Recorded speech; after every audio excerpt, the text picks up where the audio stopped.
shake on the world.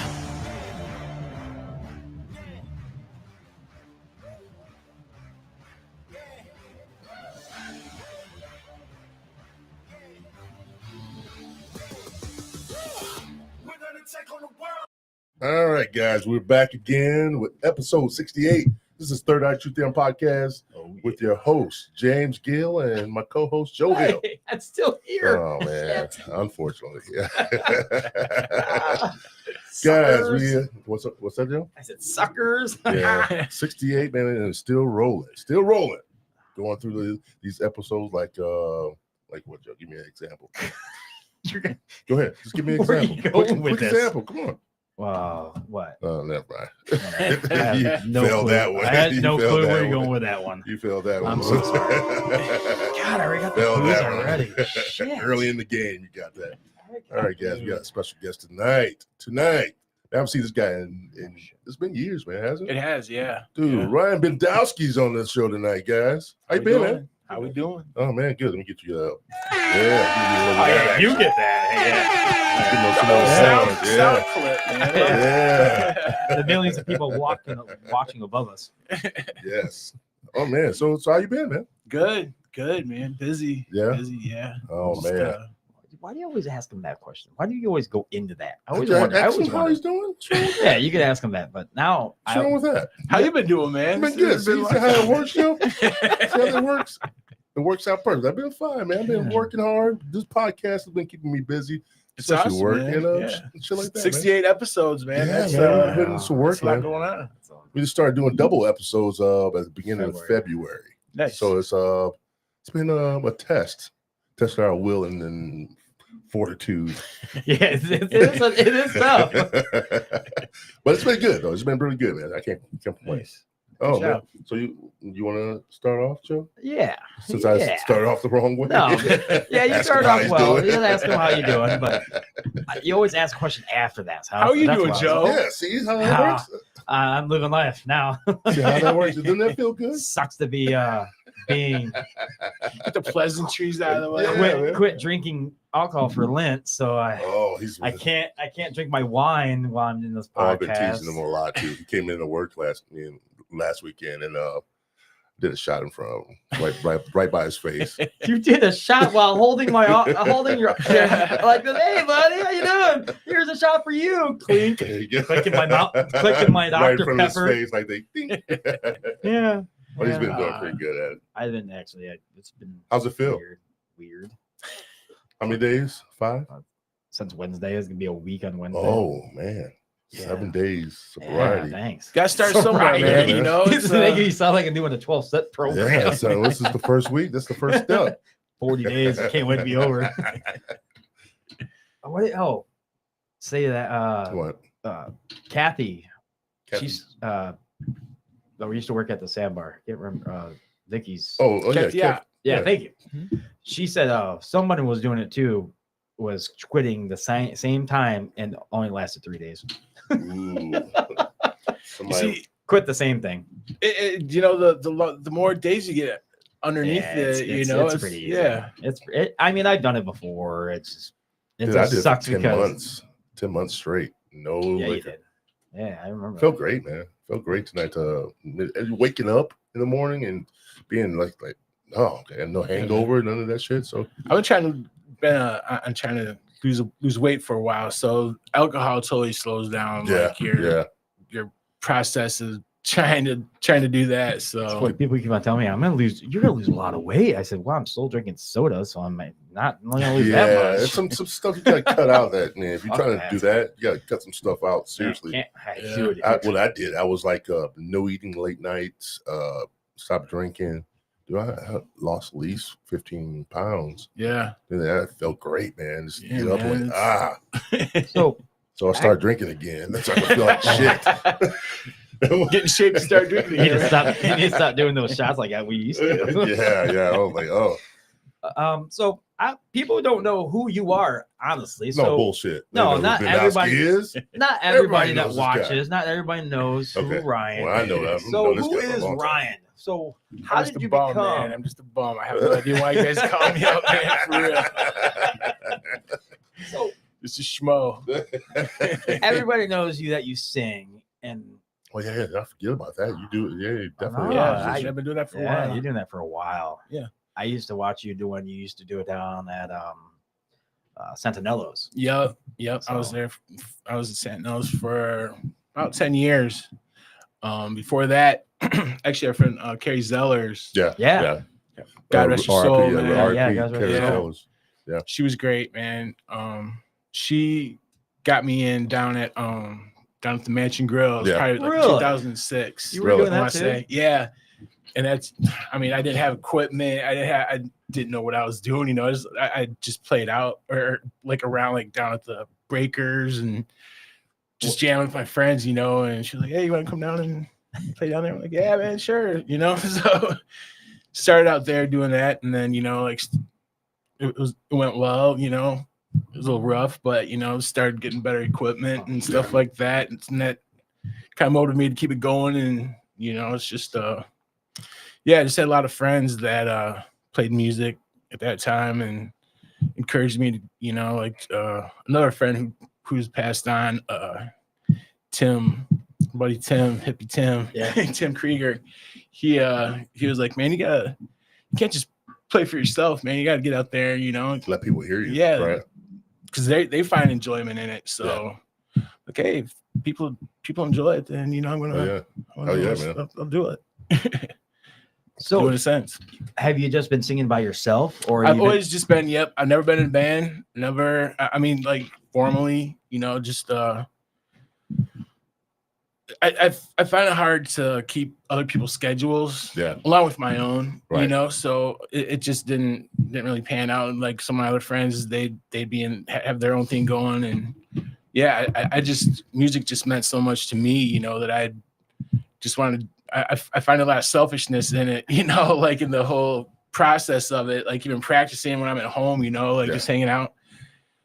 I kind of sneak away from the kids. A lot of times I'm playing in front of the kids, you know, but then when I'm really trying to buckle down and pick some stuff up, you know, like I need to sneak away and get in my little zone and, you know, and just kind of, I got to take that time to be able just to, you know, feel the music, you know, and feel it myself. So if I'm going to put it in front of somebody else, you know, I want to be comfortable with it, you know. So sounds like something that you're at peace with. You're just like getting to your own little zone. Yeah, you your know, own little zen. Right. It's you like know, like I say, even when you know I'm playing out, you know, it's like I've being a solo act, you know, and like playing at just bars, you know, and restaurants and stuff. I always like kind of consider myself as kind of like background kind of music, like chill, you know, kind of help the atmosphere. It's awesome.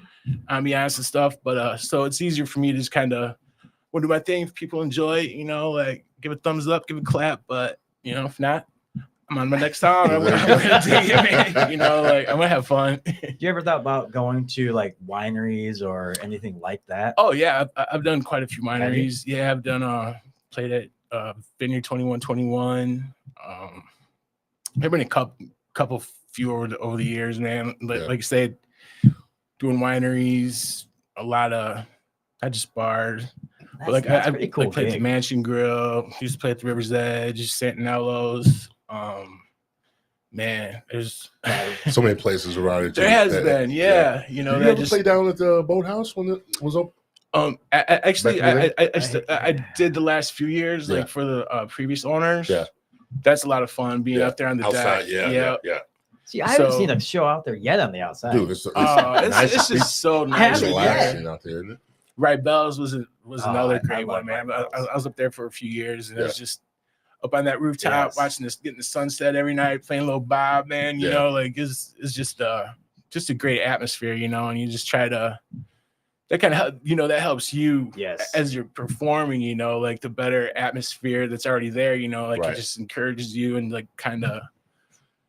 I'm sure people enjoyed it too, man, because I remember seeing you play a few times. It's so relaxing just to hear acoustics. Yeah, and a nice mellow song to go behind it. Yeah, and it's relaxing on the mind. You can sit down, relax, and talk to your friends. And, and then cheer for the person that's doing it for you. Yeah, you know, it's like you know, it's I love hearing bands. You know, I love hearing you know, like feeling the beats, and drums, and the bass and stuff. But the same time, I also like the mellow stuff, just enjoying the dinner and just have some chill. See, that's what I liked about him when I saw him. That he's very mellow. He's very into his music, and he picks the right songs to play. Yeah, during the mellow. definitely. I mean, it's very relaxing. He's also a cool ass guy, man. He is. Dude, I've known this dude forever, man. He's been nothing but cool, man. Never say anything bad about him. Hey, man, appreciate it. Bendoski's here. Always laid back. Yeah, man. It's just it's I just always really enjoyed it, man. It's a great outlet. So, who inspired you to play? That was my next question. I know. I took it from you. Like I say, music is always run deep, man. My parents met in a band. Like my dad played drums, and Ron played keyboard and piano and stuff. Really? Yeah, and so I wanted to play guitar, and my dad was pretty good on drums. My mom was really great on organ while she could still play, and I kicked myself. I wish I would have learned how to play piano, because now I want to play piano. Like I'd love to pick that up. Yeah. But I never did just want to play guitar, so it was just like like listening to people, Jimi Hendrix, man. Yeah. Like he was like a huge influence to me. It's like just like the first time I heard him, it was like, what is this? Yeah. And then just just the different music that I would pick up, listening to like from different circles, different friends, that influenced me a lot. So it was like how about your top 5 guitar players? Top 5. Yeah. I gotta go with Jimmy. Yeah. Jerry Garcia. I'm a big Deadhead, man. Been playing the Dead a long time. I'd have to say probably Muddy Waters, Robert Johnson, and probably BB King. Those are probably like right top. Yeah. I love the blues, man. The blues is like along with Jimmy. Like so Jimmy, when I first discovered Jimmy, I dug in to see who his influences were, and then just kept going back, and like going as deep back as far as I could. Oh man, he got the album Jimi Hendrix Blues is like one of my favorite albums of all time, man. It's just he just pours it out, and that's just what I love. I just love feeling music. You get songs, man, and it just it catches you. And you hear it you can go years without hearing it, and then all of a sudden it comes out. It's like, bam, there it is. That's why I loved it. Right, right. Anybody that tells a story through their guitar. I mean, I would put in there probably Santana. Yeah, man. He was great. He was great. I'd probably put Santana. There's like blind Willie Johnson, man. He's got a song called Dark Was the Ground, Cold Was the Night. It's just him on a slide guitar, and he's just moaning the whole song. Yeah. But it makes you cry. It like seriously brings tears to your eyes, because it's just like that good. Yeah, it's just like because it's coming from somewhere that man, it's coming from somewhere. When you say that, then you just named off your favorite guitars. There's something, an element there that goes deep inside of you and brings something out of you, like emotions, right? Yeah, and like you said, you cry when you listen to that song, and when something like that comes along, you hold on to that for the rest of your life. I tell you that. Yeah, man. I've heard some great songs, great musicians play. Not at concerts or anything. I know you're looking at me like that. So I've only been to one concert. One concert. Yeah. I like you going though, man. You remember it, right? Hit you. And he laughs at me all the time. So he's been on kind of concerts and stuff. Anyway, but just listen to me. I listen to a lot of music, regardless, and some music that's like, wow, that was amazing. Yeah, I've never heard anything like that in my life, and it just brings something out of you that you'll remember for the rest of your life. Yeah, for the rest of your life. Yeah, like I saw Ray Charles in Kalamazoo. What? Did you really? And and it was saw Aretha Franklin in Kalamazoo too, man. Yeah. And both of them, like both of those shows, it was just like going to church, man. Like, damn. I mean, when Ray he had his backing orchestra with him, but then when they just stopped and he did George on My Mind. Oh man. I mean, it's just like just like. I mean, I get goosebumps just thinking about it, And then Aretha Franklin, man, like she came out looking out on the morning rain. I mean, it was just like I was crying like a baby, man. And at the end, I'm like, I love you, Aretha. She was like, I love you too, baby. I'm like, yeah. But oh man, there's just something about music, man, that just like that would be a 2 good shows right there too. I was fortunate, man. Yeah. I didn't see any of those. Damn. Now, with your parents being like I would say the key motivators of you playing music, they encouraged it. You Yeah. know, they didn't like. I mean, I haven't had like when Two Live Crew came out. You know, I had got me a bootleg of it. You know, and they let me listen to it. Yeah. You know, they're like, I just want to hear it. You know, you can turn it down a little bit, but Right, you know, right, like they right. didn't discourage you. Like, you Yeah, can't listen to that. Yeah, How old you are know, you? it was really man. 49, man. 49. I'm creeping. Yeah. No, I was just curious because that we were just talking about when that first came out. Yeah, a couple of episodes ago. Yeah. And, Yeah, that was old, man. It was 89. Yeah, it was in the late 80s. Yeah, Yeah. late 80s. Yep. So I was kind of curious since that would put you at probably at your teens. Yeah. Well, early teens. Yeah, early teens. Yeah. Yeah. Because I was 89. Because he's only 4 years older than I am. 17, 18, almost 18 at that time when it came out. I'm Yeah. like, wow, this is something different. Yeah. And he totally changed the game as far as the listed songs and stuff like that. The explicit songs. He changed the games. He took it to another level and went to court for that. Yeah. Yeah. So everybody else can do the same thing he can do. Right. Yeah. I remember them fighting this whole censorship thing back then. But I grew up in Benton Harbor, man. So I had a great influence, you know, like good balance of I was getting hip hop from my friends, like the neighborhood, and my sister was into like more like she's like in like Black Sabbath and like the harder stuff. So I just had such a great appreciation for like all music. Types, and my parents, you know, like I got Ray Charles, you know, and Aretha Franklin, like they had the old 45 albums, you know, like I just sit around listening to all those all day, you know, and then just picking up a little bit of everything from everywhere. And so like, and think about, you know, you hear a song, it just takes you back to a memory that I love. It's one thing I love about music is that it just takes you back to like a place and like a good time, bad time, whatever the case may be. Yeah, it still brought you back to that. Yeah, you can go right back to that. So I've had albums where I've had a horrible point in my life. I just listen to that album. I can listen to it, the whole album, over and over again. And it just brings back that point in time where I was and the memories that I had going on at that time. And it's like, man, this is why I love music so much. And then I wish I could play instruments. I was never interested in or inclined to get into music like that, but I do love listening to great music. I tell you what. You can play an instrument, record it. Oh, I did I did play violin when I was 5. Did you? Play violin when I was 5. Right. And then I was, you know, that end of recording. Yeah. We talked about that earlier. Hot cross buns. You can shit. My son jams out hot cross buns, man. He's phonio, man. I mean, he's like breaking it down, bottom end. Are you an artist? Yeah. Yep. That's where it all. No, because the question is, we hear that he's an artist also. Dang. Yeah. Yeah. So I went to school for art. That was my grand kind of plan was to, you know, I ever since I was a kid, loved, you know, art was like kind of my thing. And like, as far as like when they asked me what you want to do with your life, I'd be like, I want to be an artist. You know, I love painting, love drawing. I was always doodling, not paying attention in math class. You know, I was, you know? But yeah, art was like what I was focused before music really kind of jumped in as far as outlets and stuff. Art was like a huge. Where'd you go?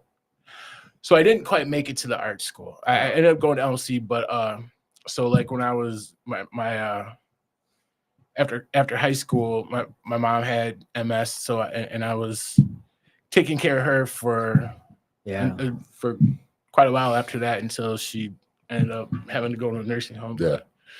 That, you know, life kind of stops things, takes little detours and twists, you know, and like they always say, like want to make God laugh, you know, tell me your plans. So I kind of but things happen for a reason. So you're still an artist. You still make music. So you're still an artist. Remotely way. And so it kind of shifted there, you know, away from the visual arts to music, and now a lot of it's culinary arts, you know, like I just love being creative, you know. I was kind of kind of that side of the brain, man. You know, like I wasn't the book smart kid, you know, but I really like.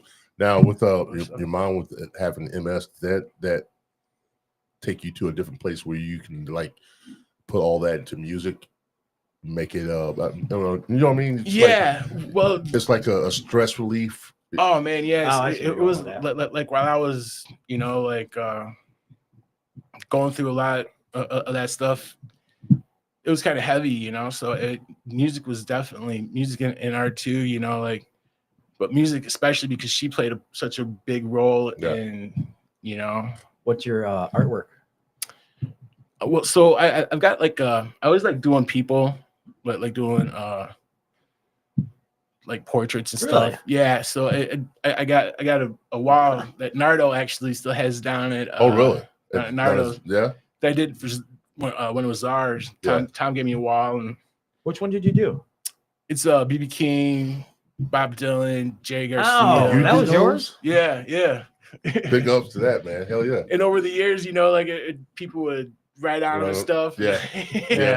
And they cleared it up a little bit, but it was like man, you know how long that took me to do that? Right. I didn't know you did that. I ran on my picture, man.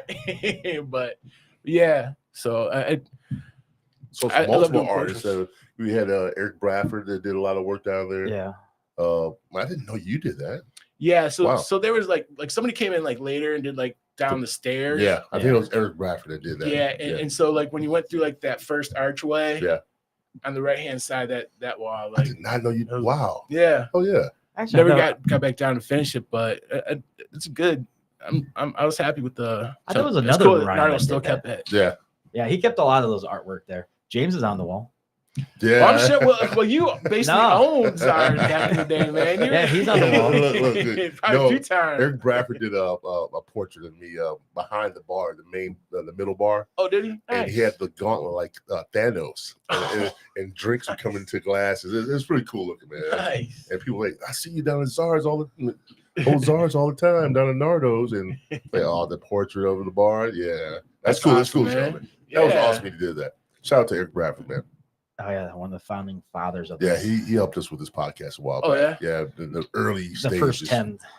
Early stages. Yeah. I'm not familiar. We've been doing this for like 4 years. Has it really been 4 years? 4 years since. Wow. No, almost 5. Oh, we're on 5 now. We're on 5 now. We're on 5 now. Yeah, that's awesome, man. So we've been plugging away at this so long, and it's been a test. But like you know, it's you guys' outlet. You know, like for me, you know, it's music. For you guys, you know, it's this. You get down, sit down with a lot more interesting people than me, man. This is why we brought you on, because we know. I've known you for a while, and you've learned from a while. So you've been out there just doing all kinds of stuff, and that's interesting enough alone. Yeah. Never say I mean, like you guys like have like John Pruse or something. Well, he's gonna be on. Yeah. Pat Moody. Dude, they all. Everybody's interested in their own way, man. I'll tell you that much. And this is why I like doing this, because you never know who you come across, man. The people who just meet on a day-to-day basis. Mm-hmm. You can find out some interesting stuff about him. And when he said you were coming on, I was like, "What? But now she's coming on?" And I'm like, "That's cool as hell, man. Hell yeah." Because I know he's got some stories to tell. Yeah, actually, like he was saying, pretty much, I just go up to people that had something to do in the community, want to come on, or just wanted to shoot the shit. I mean, yes, there might be some shows out there that may not want to dull, have, but a little dull, but that's okay. It's fine. I mean, everybody has to tell their story. Everybody can just talk and shoot the shit for us for about an hour to 2 hours. It doesn't matter. I mean, we do a 2-hour show. Somebody starts a podcast and gets us on. That'd be great. Do I do a podcast from a podcast? No. Just go do a podcast. Have a podcast. Let's bring somebody else on that's in the podcast. It'd be fun, wouldn't it? No, that'd be cool. Stick to the host, dude. I wouldn't mind being on the podcast, somebody else's podcast. I'm just saying. Let me keep running the who we have. No, I'm just saying us being on somebody else's podcast. Oh yeah. I'm Joe, trying. Come on, keep up. I'm trying. Actually, keep up, Joe. Dolly was trying to get her podcast going, and she was going to do it. Here, this what you need, some juice. That's why I'm drinking Dr. Been awful bland in the last 7 days. That's what everybody's been telling me. Thanks. Dude, we want the Fun Joe back. You're dull. I said, no, I'm just trying to calm down and not think about it. No, that's good that you're doing this, man. But so for your kids now that you play in front of your kids, do you think they're gonna pick up on what you do and then want to try music later on? I know they're probably still younger. Yeah, they have their musical interests, you know, and I don't know as far as like playing out or playing so much. They both like get together. Like my daughter, she's into Taylor Swift. Like I right up James's alley. James loves Taylor. I'm not a Swiftie. I was just pissing my boss off. He hated the Chiefs.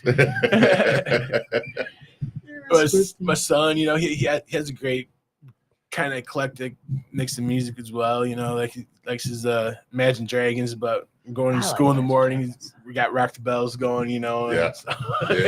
So to go with your kids and the music that they like, you ever try to push like the Dead on them? Or, I always try to influence them. Sneak a song in every now and then. Oh yeah. Well, hanging out, I'm cooking, or just hanging out at the house. I got my music going. Like I'm always just trying to sneak it in there. Just to kind of some Bob Marley. And all yeah. Oh yeah. They both love Bob. They both can some Bob. Who can't? Who doesn't, man? Yeah. Bob Marley was those grooves, man. Yeah. It's just the beat. Yeah. It's just the beat. I love it. Makes you want to dance, It's just so it's I definitely same way my parents did, like they gave me the freedom to listen to what I wanted to, and they have the same thing too. But I also hope that the way my parents' music kind of influenced me in ways, maybe not now, maybe later in life, like when I'm long gone, if they hear some Dead or hear something some Bob, like gives them goosebumps, like so it's. What's your favorite Bob song? Oh man, there's a lot. I've really been into You Can't Do That to Me. Yeah. And it's kind of like Peter Tosh, more singing, but Redemption Song, I mean, it's great. Small acts. I like the version you do it. There's a lot. Yeah, I love me some Bob. I like how you do a Redemption Song. Thank you. I do. I like your version. I do. Thank you. Yeah. I do. All of a sudden, when I was sitting down there and watching you sing again for the first time in a while, all of a sudden you did Redemption Song. I said, "Oh yeah, this is a Redemption Song." No one plays this. Get your own twist to it. I mean, what does it take to change it up a little bit and put it in your own style, a song like that? Well, I mean, obviously I'm not Bob, and not anybody, I've got songs that I've written but as far as when I'm playing out, I want people to kind of connect and enjoy the moment, I try to please the crowd to an extent. I try to read them and, read the crowd. And if I can't, then, I'll just play whatever I want, what feels good to me. That's what you should do. But yeah, however you're feeling, like sometimes you'll play a song a little faster, a little slower. Yeah. It's just kind of like in the moment kind of thing, and just however you're feeling, and try to put that behind some chords and some words, and it could be like a really fast song, you could just slow it way down and just make it kind of. I still think make your own, I still think the best song I heard that night was a song that I always ask anybody that's singing a song and doing it by themselves. Moondance. Moondance, yeah. I love that song. Yeah, man. I always dug Van the Man. Yes. He's got some great ones. He does. But that song right there always just gives me goosebumps every time I hear it, because I just think of him, because that was one of his main songs that he was just walking around and just singing it to himself. Yeah. And all of a sudden he just made it into words and had the rhythm and everything else going with it. So that was one of the cooler songs I always like. Hey, look at the snow cone. What? See, that's what I was telling you. Let me smear Dr. Pepper so I can do it. A flavor cone. Okay. It's only beer, man. Chill out. So coming from Bob, then you were how'd you become a Deadhead? So like in probably like 9th, 10th grade, somewhere around there, like 92. Yeah.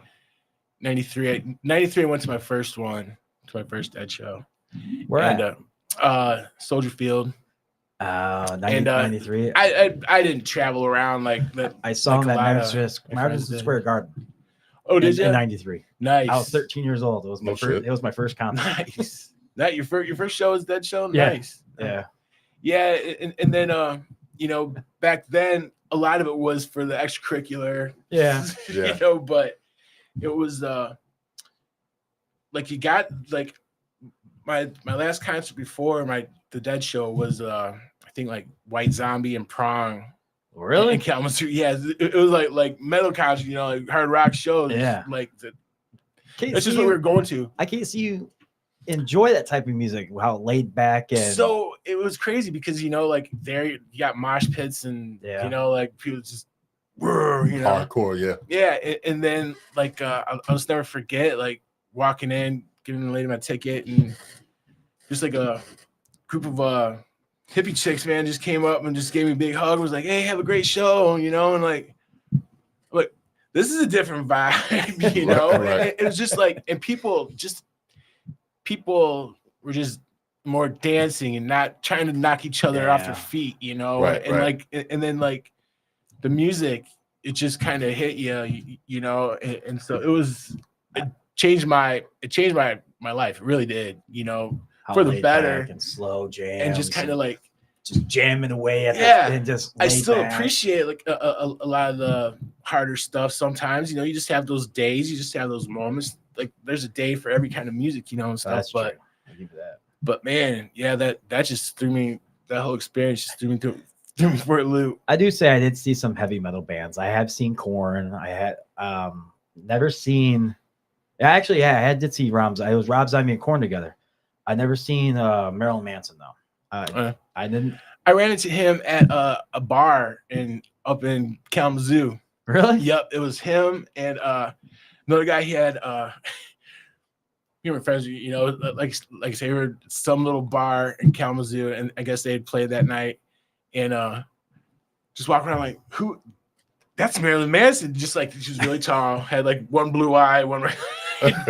Dude next to him like had like he took a pair of clippers and just like shaved like random spots out of his hair, just like crazy. I was like, "Hey man," someone kind of stumbled up to me, "Hey man, you Marilyn Manson?" He's like, "Yeah," and I'm like, "Sweet," I walked away. I walked away. Just walked away. Yeah, Hey, you know that's I mean like. Drunk off your board, like you see like all some Marilyn Manson's in front of you, it's just like, all right, what up, dude? Whatever. What, buy me a beer? Yeah, buy me a beer. Damn. I'm just trying to picture that moment. It was crazy. It was just like a packed bar. What would you do, James? If you just all of a sudden you That's about the same thing I would do. I'm like, hey, what's up, man? I wouldn't like be like all in his face the whole time, trying to take pictures with him and stuff like that. No. He's a human being too. I mean, a person too. I Right? want a picture. And he's a little crazy too. Like, he's probably not. Probably wouldn't have moved. It's kind of like I think it was more like more or less when they were first coming out. So they're pretty. They weren't really huge yet. Yeah, but big enough to like notice him. And yeah, I've seen that, he's just changed. I've seen that. He sticks out. Yeah. I have another question for you from the audience. I'm glad people are getting online. Thanks, guys, for the chats. Are there any Appreciate it. local bands that you like?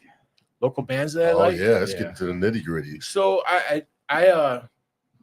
Mike Struan. I've always dug Mike. Seeing him out. I've seen him. I've known him for in a while. Known him for a long time. Oh, yeah. He's got some good stuff. He's going to be on the show in around May. He wants to be in around May because he said he has a lot of stuff he wants to say stuff about for the summer. Oh, he's sitting. He's sitting his he said promotion, his tour, summer tour. All right, I got it. I'm gonna be at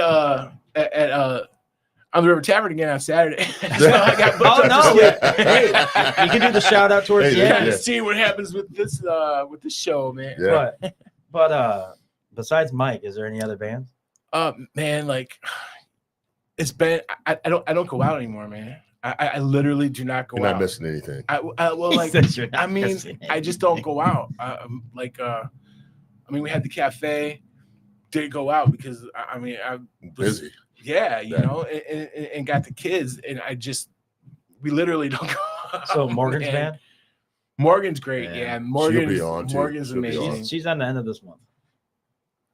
Those two are probably mainly because I've known them for such a long yeah. time. Like they'd be down at the Breakers when I'd be playing down there Yeah. too. You know, Yeah. like so it's just like they're way old school and just really appreciate it. I always thought with all everybody down at the Breakers and everything else, when Mike was playing there and he was singing and everything else, I thought Johnson would sing or be in the still playing music and stuff like that. Blair. Oh, Blair Johnson. Yeah. Oh yeah. I thought he would still play music and stuff like that, but no. Did he play music back? Oh yeah, he was a hell of a singer. Really? And everything else. Oh wow. Oh yeah. Blair, man, yeah, he was really good friends with Mike. With one of my buddies as well, But Corey Scheffler, and they would Yeah. party, like back then, but he was always like the younger generation. Mike Struan had a great band in high school with Devin Bendoski Yeah, playing the drums, and I think it was like Johnny's Rocket Ship. something like that. Yeah, It was just a killer band, and I always tell him he should get that band back together. He says we try almost every year, but someone Never always works. He says no, someone usually has to do something because they're older. They travel. They have to travel to here. Yeah. So he says, hey, I'm always trying to get that band back together just to play one show. So they do almost try. They almost do it almost every year, but Just get a reunion or something. one like person doesn't that. A come. reunion show or something. A tour through the summer for your old band. Oh, I tell That'd be cool. Spiny Norman to get back together, but That'd be cool for like a band that hasn't played together Yeah. for a while. or Big Bang. Big Bang. Yeah. I don't know these. Where's bands. Duke Tomato, man? Oh, he still Oh, plays. he still Yeah. plays. He plays. He still was plays. He was at Sandbar not too long last year. Was Yeah. it really? Yeah, man. he's He's still- well, been down there a long time, his man. was it not his drummer, but his Guitar, those keyboard. guy died, Yeah, Oh, really? and they did a big tribute to him, yeah. He died Yeah, that year. Oh, wow. and Yeah. he's amazing, He's man. still Yeah, not- he's I old, mean, old, man. amazing. He was old back then, but Yeah, I mean, he's still got he's with still his old. red doing it, shoes, man. with That's his red awesome. shoes on. He's what close to his. He played in his 80s. Yeah. Dude, he still get down, Yeah. man. Wow. He still plays. If you ever go out to, he plays there twice a year. Ghost Isle. Okay. In New Buffalo. Yeah. He plays there twice a year. I'll tell you Nice. one of my favorite jam bands, the local. Well, they're not really local; they're more regional now. Is Mr. Blotto. Mr. Blotto. Yes. Oh, yeah. We Man. used to see them a lot. Man, Yeah. those guys. I remember they played at Czars one night, and then we went to a Cubs game. They were at the Cubs outside the Cubs stadium. Because I think they were from Chicago. Yeah, Yep. yeah, dude. So that was so Mr. Blotto much was fun. always fun. Yeah. So much fun, man. I tell you what, they're really cool guys, man. They're really laid back and Yeah. they want to have fun and drink the beer and Right. hang out. But they put on a show. Yeah. Well, they didn't do shots when I was watching them, but that was probably in later years. So, but they still jam, man. I'll tell you that much. Yeah. Yeah. It just seems like back then, like Tom will get some pretty good bands Oh, yeah. down ours, Yeah. man. He still does. He's the weird thing. He still gets a good bands. And that's the appreciation a lot of people don't have these days for live music. Is why I started working at Czars. I've never had an appreciation for live bands until then.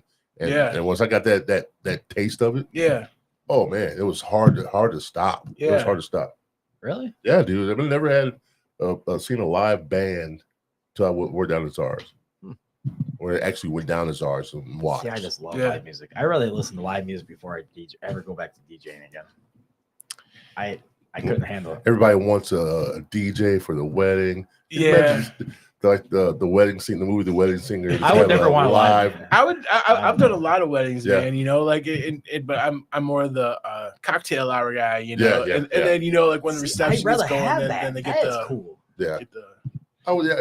That I could see that happening. I can where see it's that. The cocktail hour, just like before all the food's coming out. Oh yeah, man. Yeah, So yeah. everybody's That's an mingling expensive and stuff. wedding. I've done quite a few weddings. Yeah. Yeah. That's an expensive wedding. You think about it, you got the cocktail hour, you got this hour, then you got a DJ or a band. I mean, damn, That's that's a place that got some money. Some people have that, man. But Especially for the weddings, I mean that's their day. I feel terrible. I messed up one.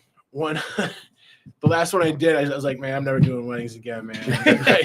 I had my time. I had the times completely wrong, and Oh, you messed up on time? Yeah, I did. Did you get there late? Like when I was there, I was all set up, but I was supposed to be playing. I'm like, all right, I'm just kind of like waiting for. I'm like, yeah, you know.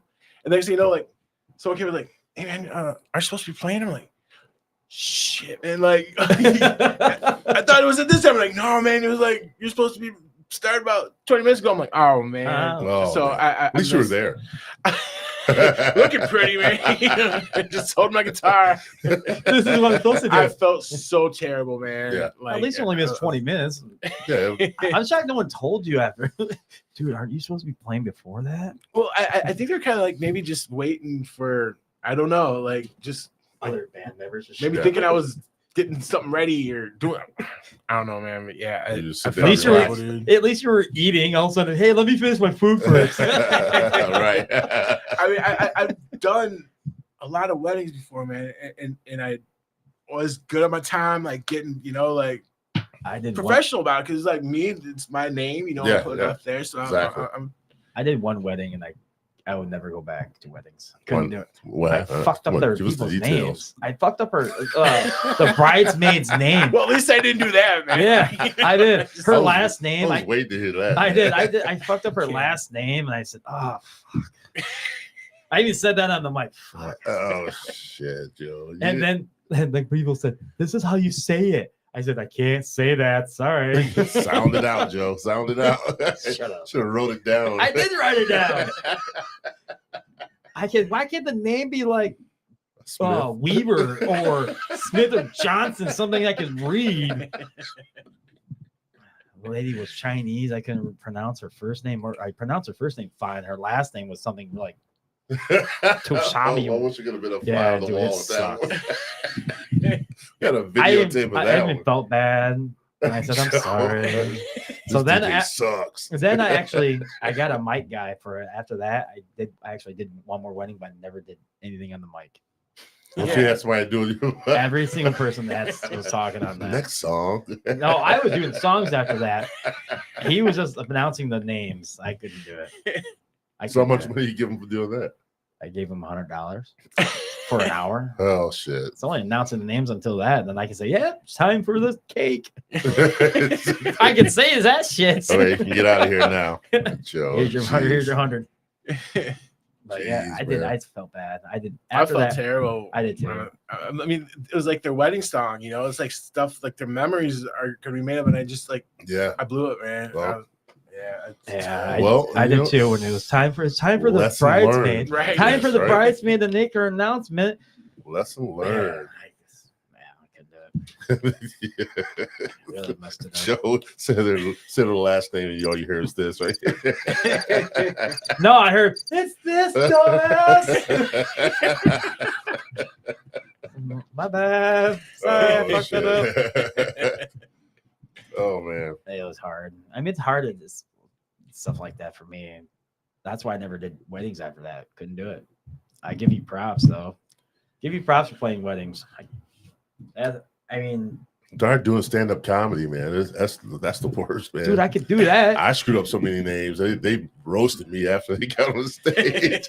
Who let this Did you do stand up? I did it He twice. did. I did it He did twice. I twice. did it twice. I got the first time I went up. I did pretty. I thought I did pretty good, and the second time was like I bombed. Yeah. Oh, Boo, get off the stage. So tell some funny jokes. I'm like, oh man, I didn't. And then my natural instinct in real life, I would have roasted the shit out of that lady. Yeah. But nothing. I was just sweating, man. Like, You just kind of freeze up. Froze up, man. I told him he did a good job. Good job, buddy. Good No, job. not after that one. You didn't. You were nowhere around. You trying to hide your. I still supported you down at Czars. I still Good supported job. you. Good job. But, At least you didn't run off the stage. dude, it takes a lot to get up in front of people It to does, like, man. It's just like do you're- anything. Your nerves are man. Right now, my hands are sweaty for some reason. Just thinking about that, Oh. Like, why dude. No, I was thinking about the incident, man. You like go down memory lane. You say, yeah, goosebumps. My Yeah. hands just started sweating because I was holding that mic. My hands started shaking. Do you ever do karaoke? I've done. Oh yeah. Like I say, it's been so long. We haven't been. Like I said, haven't you're been not anywhere you're near. not listening. Would you ever do the scary karaoke thing at Watermark? where they Oh, boo they you boo off you the off the stage. stage. Yeah. Oh, Man. that's harsh, man. Since you're a singer and you sing songs for where they are in bars and everything else in the world right now.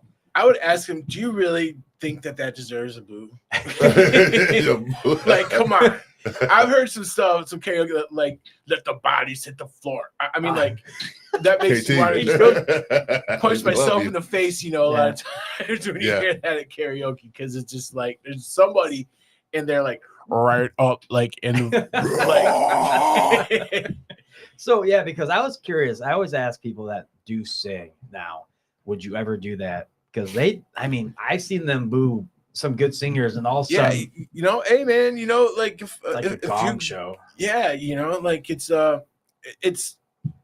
depends on the context of it, like I mean, if people like, if they just straight up don't like it, like, yeah, man, constructive criticism is great, like I think, because if you go up there and you sound like you should be booed off the stage and everybody's like, wow, man, you sounded great. I see a lot of people do that like, too. Yeah, like, that's not helping that person, for one. No, it builds their ego up. Yeah. And then once they get booed, like, what? Right. Yeah. So I did that. No, there's been a lot of times when I've played out, and my voice hasn't been 100%, or I sound inside. It just didn't sound right to me, and I knew it wasn't like the best I could have done.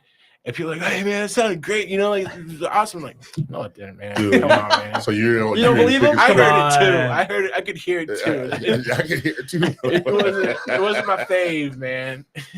But since you brought that karaoke thing at Watermark, I had a buddy, old co-worker that did that whole thing, and he got booed twice. Who? Yeah.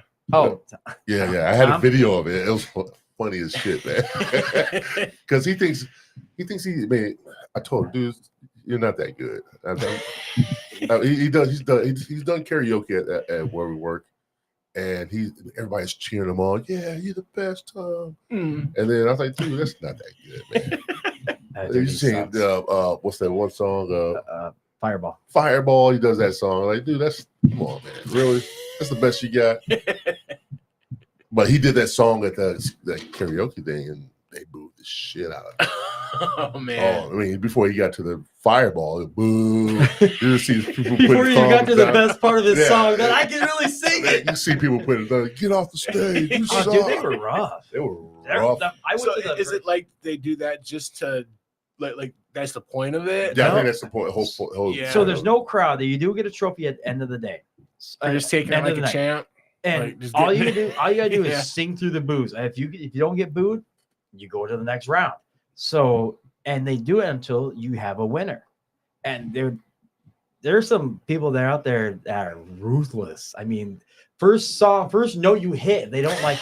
If you don't know the one crack in that high note is like over. Yeah, it's over. It's a wrap. That's tough because sometimes the sound people doing the karaoke, like they could adjust do a little better adjusting, and help the singer out a little bit. I mean, Veronica that just won ours. We had karaoke. She did it, but she didn't get booed. But people are almost about to boo her right before, because she sings a couple songs that are kind of slow pace. So if you're not singing but she has range. But then all of a sudden she cranked it up, and people before she had range, and she had a great performance too. I was like, wow. I mean, people there are pretty rough. Yeah, but that whole thing, I was like, what the hell?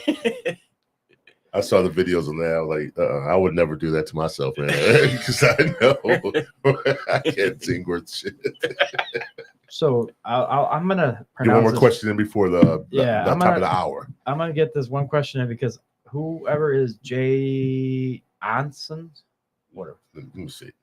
Are there any local charities or community efforts you support actively?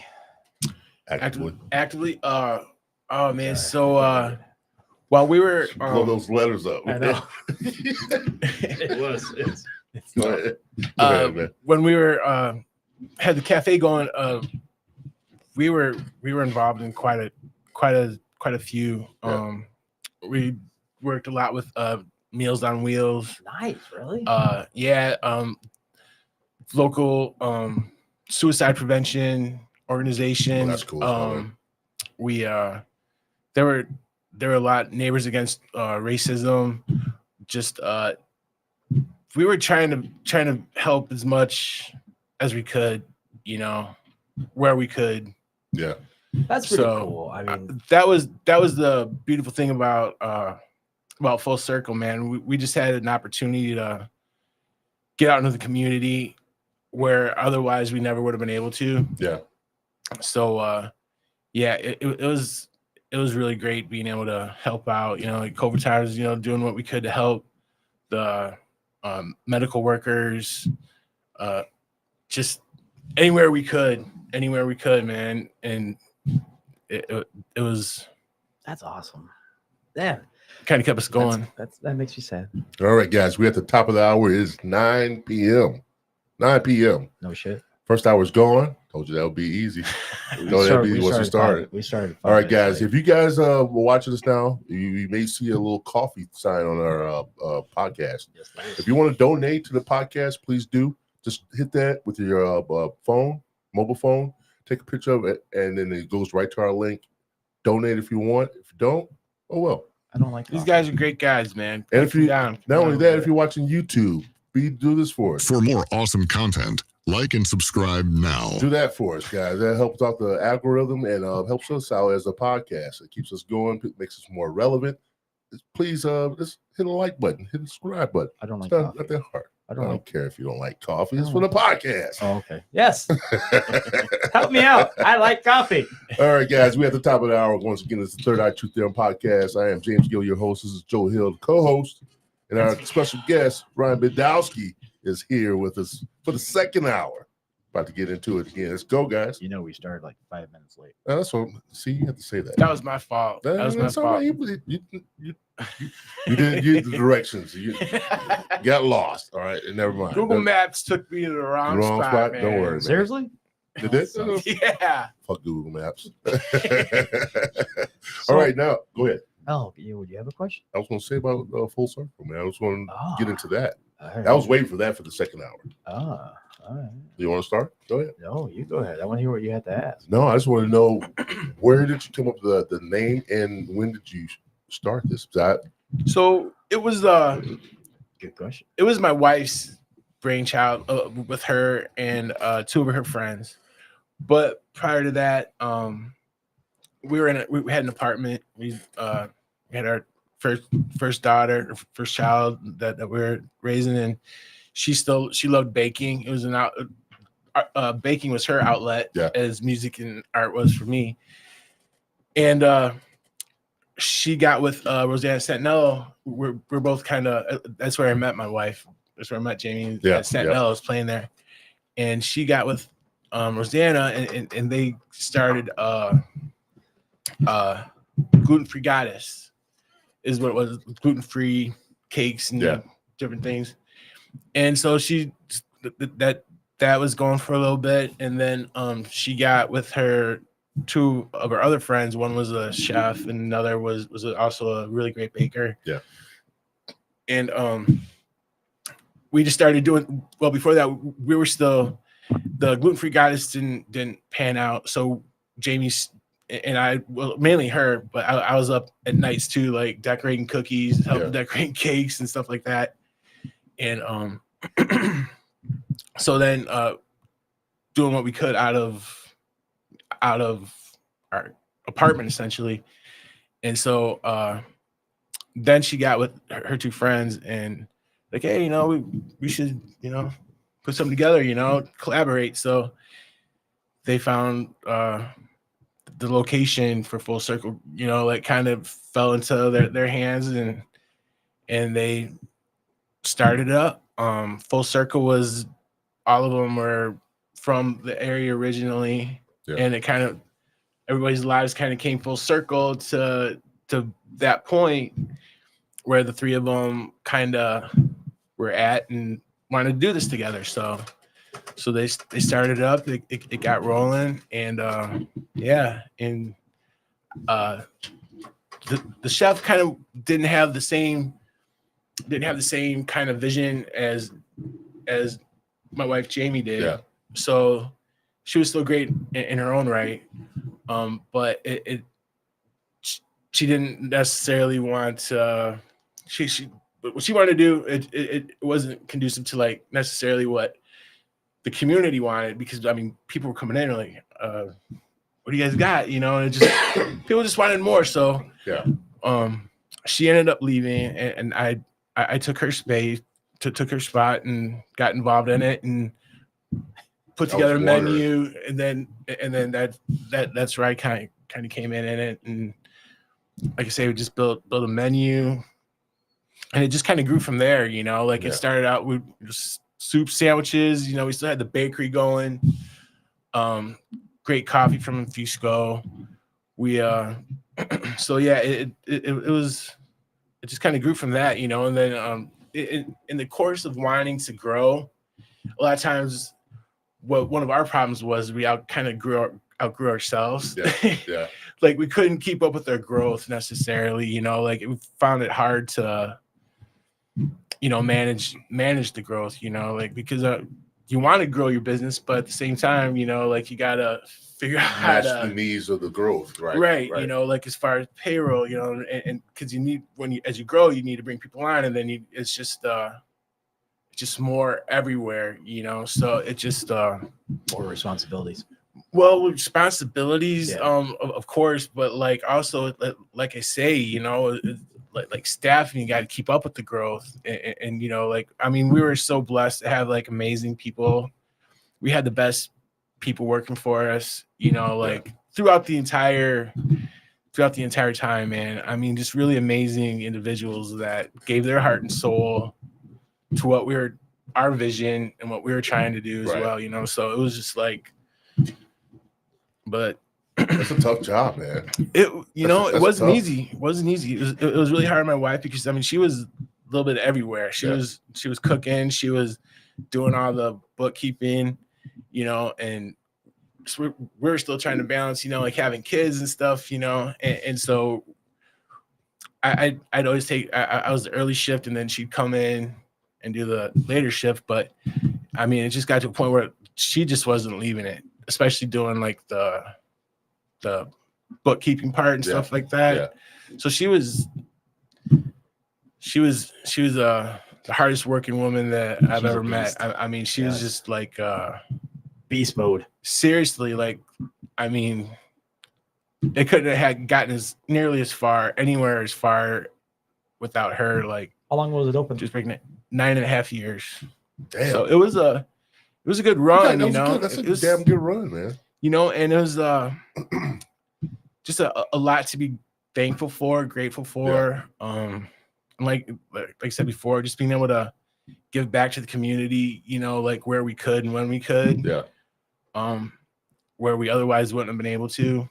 So it gave us a sense of, you know, belonging in the community, you know, and just a lot of the stuff that was important to us before, you know, going out, partying, this and that. It wasn't. It was got rid of that. Right? Yeah, no, and it wasn't even missed. You know, it was that was our third child. You know, and so. See, when you have a purpose, in life, I think that all the stuff that you used to do, the side stuff, it all diminishes. Seriously, slowly but surely, and you focus more on that purpose in life. Yeah. Now you had your kids, you had the restaurant, you had the people that were you were employing. Mm-hmm. So you had a lot of responsibility behind that. And so with the switching the shifts and the bookkeeping and all that stuff takes a toll on you. I mean, yeah, it was it eventually started getting hard for the kids. Like not being able to see, just not being, you know, like not being there, but not being there, you know, like especially for Jamie, because like I say, she was doing it all, you know. I was trying to balance it the way I could, best I could, you know, and it was just a lot. It was there's a lot of joy that you get from it, but also like when you see when it starts affecting your kids a little bit, you know, and there's like, you know, why can't we do this? Why can't, you know, we we couldn't really go on a vacation, you know, Right. like, and that was like stuff, you know, the kids wanted to go to Disney World, you know, and I remember one year we just couldn't. We're like, yeah, we're going, we're doing this, we're doing it. And it just, it couldn't pan out. And just having to tell them like, hey man, you guys, we love you so much, but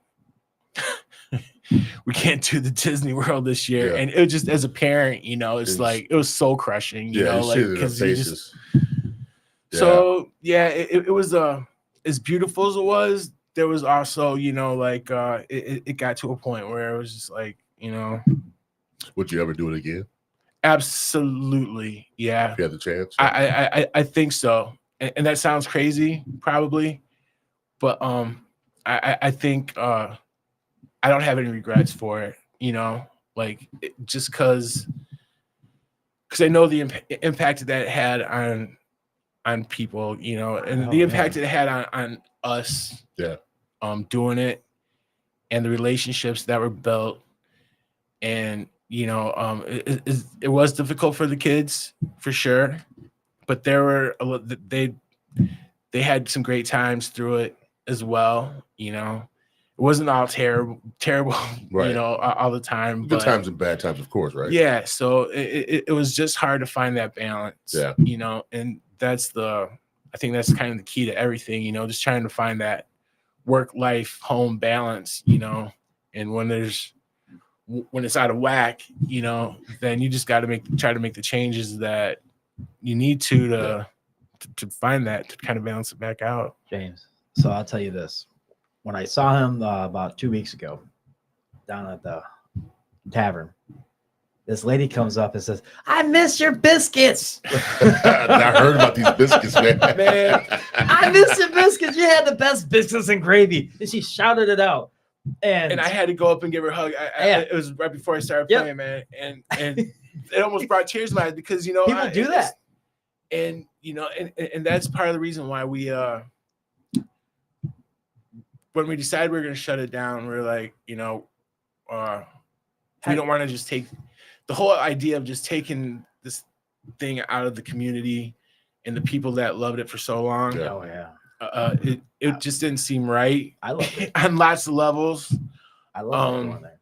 So that's when we decided to put out the cookbooks, and we had our recipes for our biscuits and Very gravy, nice.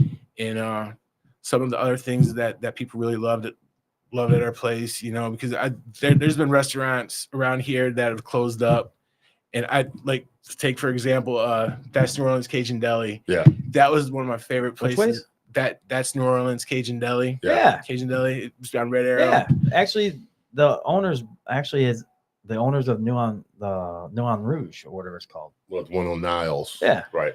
It's the same owners.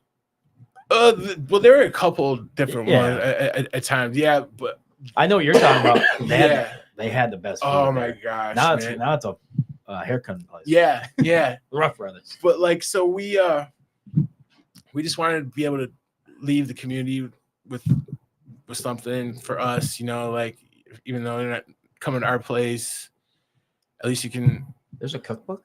Yeah. Wow. Yep. We Damn. How can you get this cookbook? Yeah. Oh well, we sold out. Okay. There might be another edition coming out. We've talked about, you know, that there are still a few recipes that means you're doing good. But if you sold out of your cookbooks, hell yeah. Damn. I mean, I don't want to cook it myself. Like you say, Wait a minute. I would. Wait I a love minute. cooking, man. I know you do. I'll buy the cookbook. You cook it for me. I mean, the people All right, people love it. People love the stuff, man. You know, so it was like I did. We just wanted to let the community that supported you so long. Because they were so amazing over the years. Do that. So much support through the COVID, through every up and down that we experienced, man. Like the community was just absolutely amazing, you know, and that's why it felt so good to be able to give back in other ways that we could, not only just with what we were doing, because I mean, we love doing it as well. Loved cooking the food and stuff, but also just the feeling of, like I said, being a part of the community, and just there was just so many great people that you'd meet on a day-to-day basis. And when we closed, we had like kind of a day where people could come in and just kind of like say goodbye and this and that, and just the overwhelming amount of love, man. I mean, it's just seriously, because that's what we just wanted to put out, man. We're just trying to put out good food, put out kindness into the world, and just good atmosphere for everybody to enjoy. Yeah, man. And it just it just meant a lot. So it was like I say, through the cookbook, it was a way for people to take a little bit of that and still have a piece of us, and wow, able to cook it at home. You ever eat there? No, I did not. No, you did. When you told me about it, it's like, what, they had a restaurant? Yeah, I loved it. I've heard it was tough. I've heard. I loved it there. I think I've heard of it, great. but I just never had a chance to go there. Yeah, I mean, it's.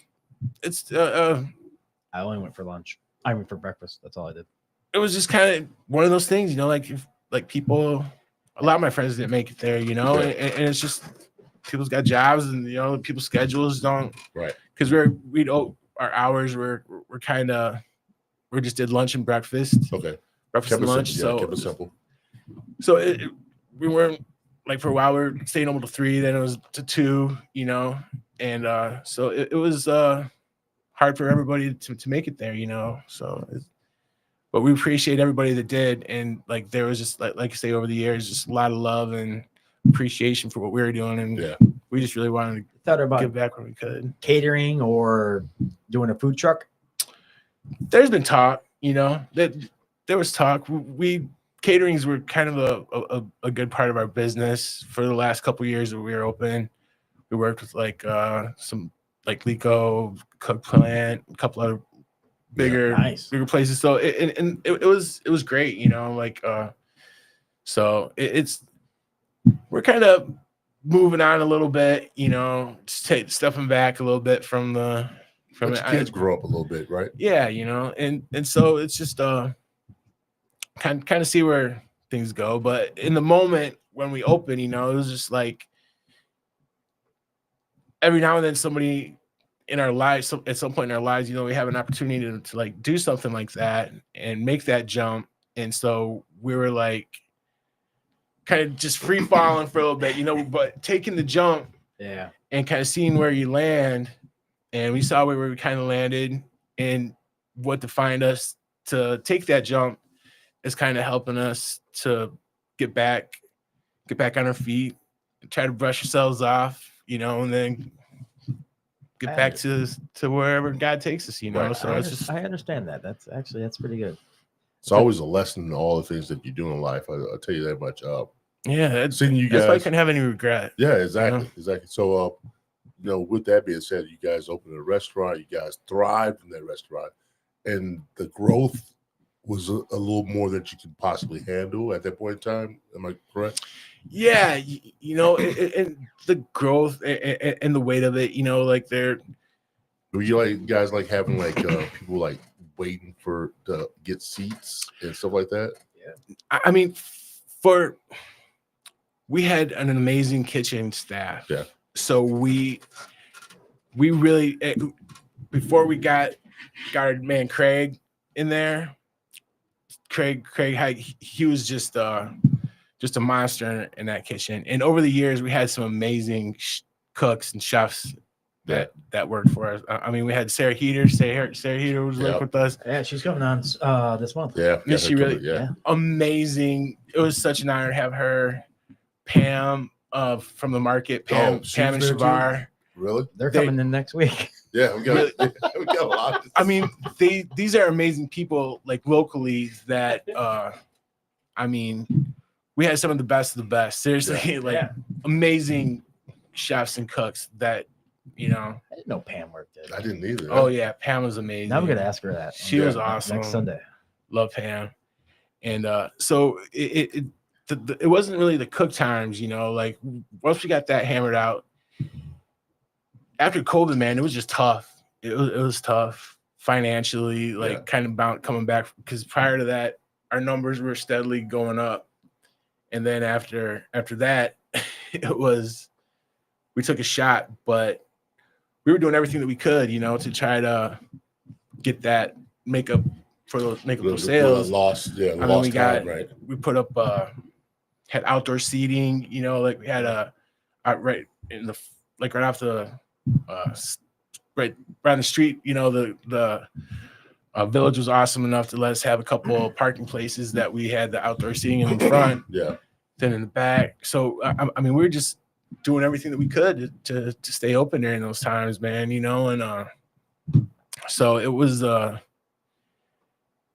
challenging, kind of coming back from that, and in the process, you know, had to take on a couple terrible loans, you know, and then it just kind of snowballed a little bit from there. So it was just trying to, but not wanting to give up on it, doing everything that we could to try to keep the doors open. You're very humble. You're very humble on that. I mean, it's awesome that you could talk about that part of it, but also you could see in your eyes that you still miss it. Because it was because of the community that they blessed you, like that lady down at the bar screaming, "I miss your biscuits and gravy," or people just coming up to you that when I talk about the place, they said, "Yeah, they had the best biscuits," and you made those from scratch. Yeah. Every morning, man. Yeah. You know, and it was just like I knew it wasn't making me rich, you know, but I knew that the people who loved them, you know, and loved our food. And that's, man, you should have told me. I would have fired up a batch, man. But that's all I had to do was ask. Shit, got a griddle, man. You got a metal fire something on, man. Come on, man. Right behind that door. Right there we go. Yeah. That's all it takes. But yeah, and that's what made it all worth it, man. You know, like just going out and seeing the customers' faces, you know, and just the response that you would get back. I mean, that was worth every second of it, you know, like you're doing something right, you know, just because like as a chef and as an artist, you know, like I said before, you know, like when people, you know, kind of like blow smoke, you know, and like just say, yeah, man, you sounded great when you know it wasn't really great, but when you know you're doing something great, like that's kind of what we do that stuff for, is just for that affirmation. Yeah. It's not the money, you know, we knew we weren't going to become rich from it, you know, but just the love. Just feel like, you know, you're doing something right, you know, and the happiness that you bring to people in the community is a big plus right there. Yeah, you know, and just they'll kids keep saying, coming. I love your pancakes, you know, you got the best cake, you know, just it's the little stuff, man, that keeps you fighting and kind of overlooking like the financial parts of it, you know, and the important stuff, you know, like the business, important business stuff. It's those little things that just make you want to keep crawling and grabbing for anything you can, man, to do it. We do. We actually understand where you're coming from with this, because of with this right here. Oh man, people are coming up to us and saying, "Dude, we love your podcast." Or I have a lady screaming at right bells sitting there at the bar. Joe, I said, "Dude, I don't know you." I said, "Well, I love your and James' podcast. You guys are awesome."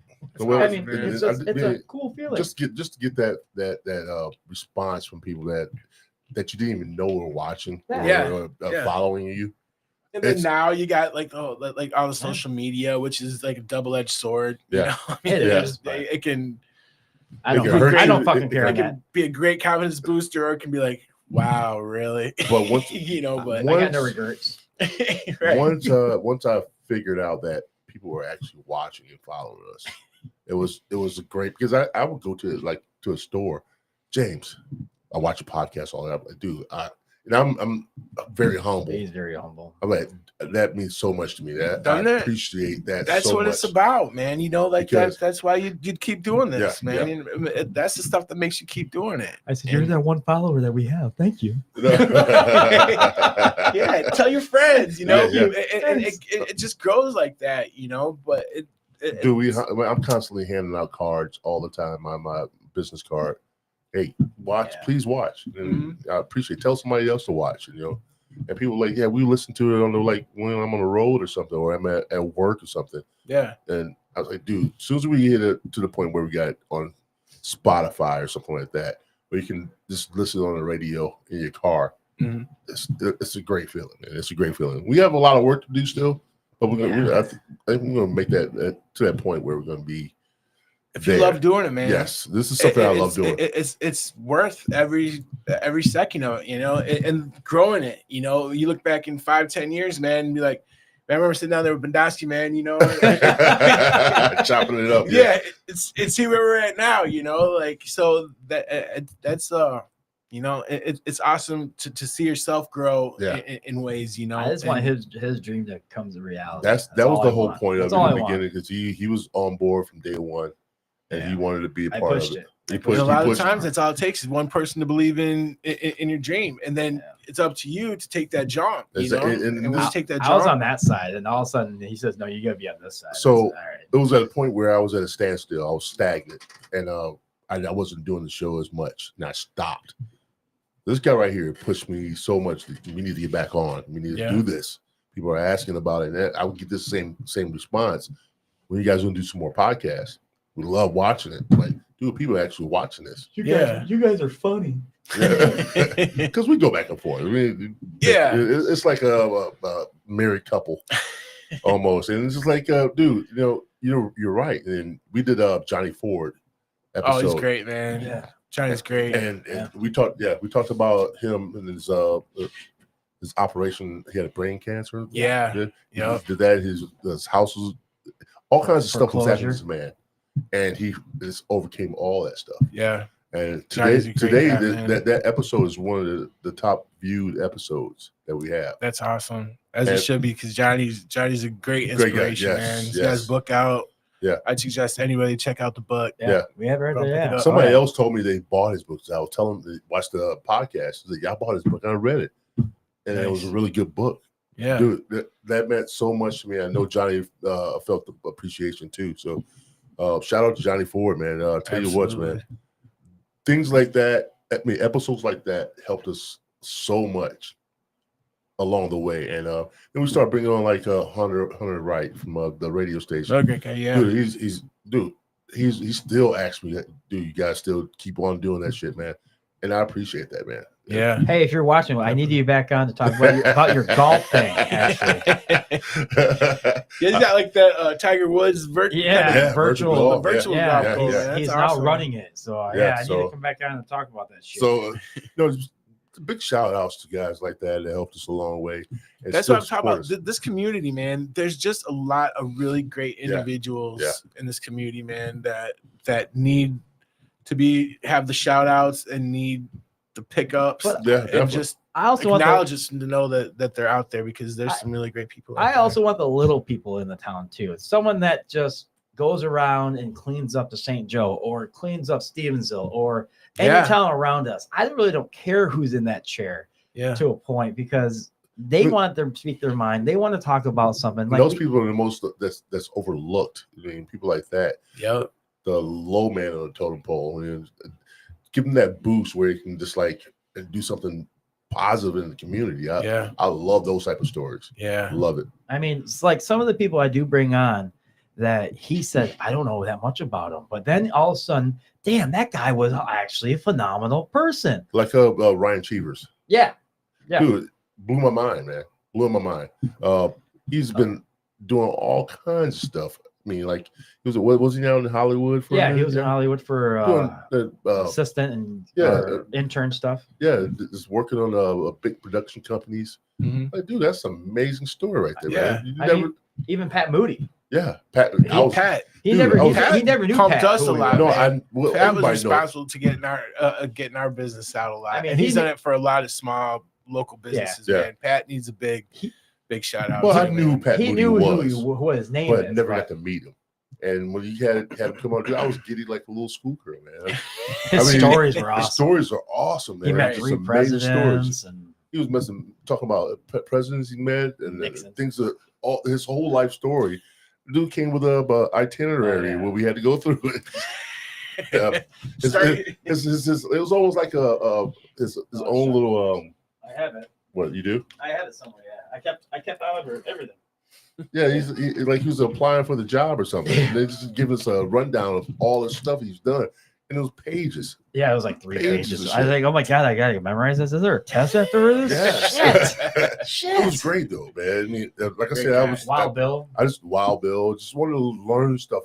a guy that's done it for so long, Mm-hmm. and he gave us some great pointers afterwards, man. Just like, Yeah. I mean, I don't know if I had he had an aura around it, but I just felt the I don't know, the greatness of his accomplishments, put it that way. Yeah. And it was all inspiring, put it that way. I mean, even the Nardo one. I mean, that was the second biggest show that we've had live. Yeah.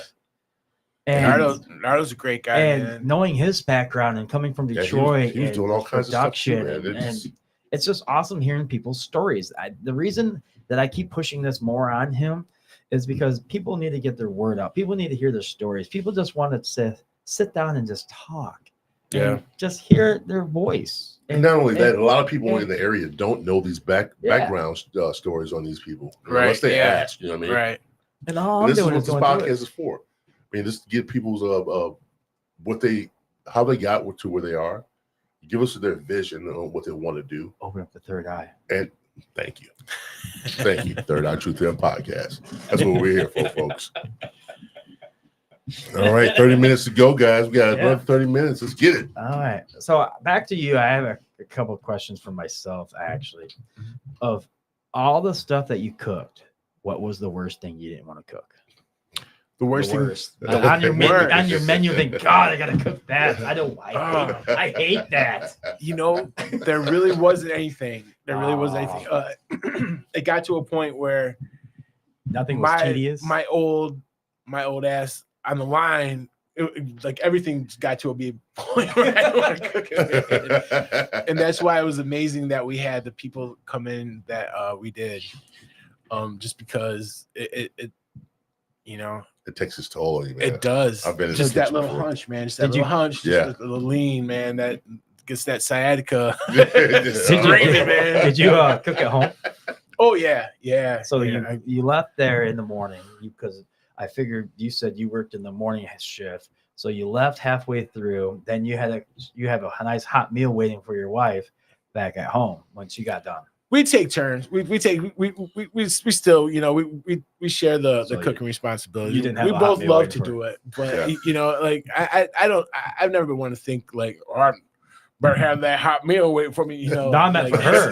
I meant for her. You had a hot meal waiting for her. I guess there was no hot meal waiting for her. A lot of times it depends what the kids want. You know, my daughter's in a chicken nugget kind of stage. I haven't been able to get her to kick, but try to branch out a little bit. You know. Explore different flavors, but no, everything that we did, you know, like everything on our menu, it was thought out, you know, like like I wouldn't put it out there, you know, unless I'd made it again, and something I really loved, you know, like if it didn't pass my flavor. In other words, you wouldn't put crap on the menu. Man, no. Maybe you'll like this. No. And that was another part. Another part of our kind of what hers, because our business model was that we wanted to make as much as we could from scratch. Yeah. And so that just kind of, you know, I see some other places, you know, that they've been open for 40, 50 years, you know, but it's like, man, you're just that stuff's coming right out of the can, man. You know what I mean? Right. It's like, that's not shit real anymore. And you know, maybe that's, you know, like part of the way you keep it going, you know, but it just wasn't what we got into it for. You know, we wanted to, if we're gonna make a sandwich, we'll make that best damn sandwich that we can put out. Yes. We're making something to remember. Some good sandwiches. Yeah, and so it was, and that comes from scratch. Yeah. You know, like I mean, because you're putting the love into it, man. You're putting thought and effort, and you know, and like that's you said, love. seriously, no, man. You have to put the love into it. Yeah. I love love. There was a post, Facebook, so someone was like, "Where are you putting your gravy?" Blah blah blah. Something, you know, like I can't pinpoint or something. I was like, it's love, man. He's like, oh, whatever with your love, you know. I know you're putting something. You got something there. It's love, bro. Like John Lennon said, all you need is love. Seriously, no. You know, when you're making it and you're, you know, just stirring it, and you know, like sometimes things need to be babysat. You know, you need to babysit them a little bit and show it proper love to get it where it needs to be. Yeah. You know. All right. I really feel you can taste that. I won't ask another chef question because I'm kind of curious. I always like asking people that is a cook. What do you guys, as a family, your best places to eat at locally? And I gotta say, when we can afford it, but you know, but I tell you what, man, you really can't beat Charlie over at Grandmere, man. Yeah. That's just, I mean, you got Sarah back there, you got James back there. Yep. That's just a great crew, and they've been doing it for a long time. Yeah, It's just really great food. And I got. I'm trying Sarah, to you get, have to bring some food in for us. I'm trying to Oh get my Charlie gosh, on. Make us something Charlie's special. too damn busy. Charlie's too Love- damn busy. I'm trying to love get that, Charlie man. on, but he won't come on because No. he's too damn busy right now.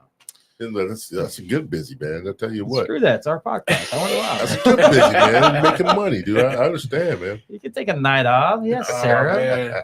Oh, Stop man. doing that food truck and come over here and park it in the front. Like, we'll somebody gets some we'll bad do a food. live remote outside. That's why. Remember that's why I got the time to do this. Yeah. I want him outside. Maybe we can do a live remote outside in this food truck. That is just great food, man. Grandmare's. We got a Yeah, parking yeah. lot. I agree with that, man. But yeah, it's his Grandmare's. But a lot of people, I hate to say this about Charlie, but a lot of people say it took a little dive down since he took over because his parents are not running it anymore. Well, that goes along with the territory, dude. You know, Nobody's gonna always be happy with everything. I know. You know what I mean? Yeah, I love the food. I love Charlie and all that and what he's done. I think he's killing always it, done a so, great yeah. job, man. Great I location. loved it, you know, like when his folks were still around, like doing it, and I still love it. Oh, And yeah. he's a great guy. Sarah's an amazing chef. Yeah.